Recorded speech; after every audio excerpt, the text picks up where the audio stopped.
Insomnia made a Ratchet and Clank game again. Great, right? The first time I heard about qforce, I was pretty pumped about it. Even saw the trailers, a bit of gameplay, and thought, hey, this could be pretty good. But it sadly wasn't. First of all, the story. It all starts out when Ratchet and Clank are aboard Quark's ship. Quark is pretty bored since there isn't anything to save, until a villain that seems to be wearing a ratchet suit threatens to disable the planetary defense system of every single planet in the universe. Unless Ratchet, Quark, and Clank go alone to 3 planets and save the day. What? Even though it's a Ratchet game, Dr. Affairs wouldn't do anything that stupid.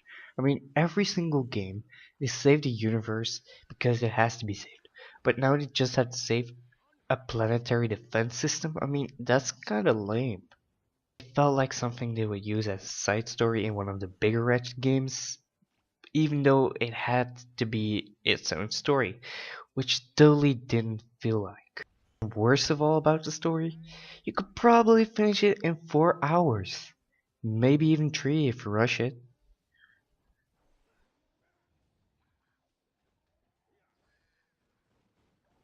The plot. What was it all about?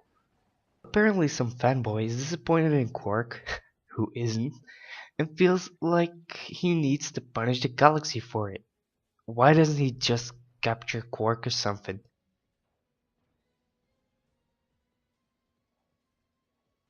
Gameplay. Well, the gameplay looked pretty cool in the trailers, and when Insomniac showed a video about it, it looked pretty damn awesome.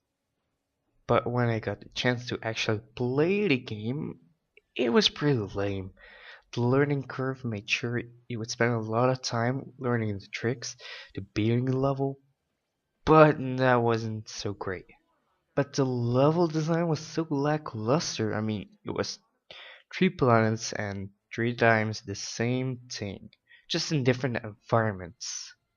And those 3 planets, they didn't even look that new. I mean, they looked like something was altered in another Ratchet game and was brought into this one. So, and how did the game play? Well, you had to capture some points, but when you were traveling from one point to another, waves of enemies would just appear right next to your base, forcing you to go back every time that happens, dragging you out of the gameplay, making the gameplay somewhat longer, more stretched out. Well, the defense gameplay only lasted for 3 worlds, and it was over. After that, the levels changed up a bit, but the gameplay remained pretty lame. Having to go back every time just feel like the game was just being dragged out. And most horribly, there was only one boss fight. One boss fight in an entire Ratchet game. I mean, Ratchet is all about the bosses. They were epic and cool, but this one just again lackluster. It was horrible. It laid out bombs that you have to constantly go back to and disable, and then you could go on with the fight.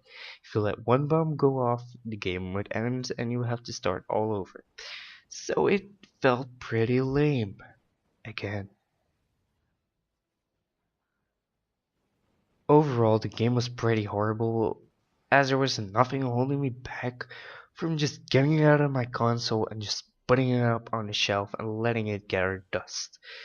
But I played it through to the end just to see if there wasn't anything that just touched me and said, hey, this is Ratchet, it is awesome. No, nothing like that. It was just all around horrible. Even if it only costs like $20, don't go buy it. It's horrible.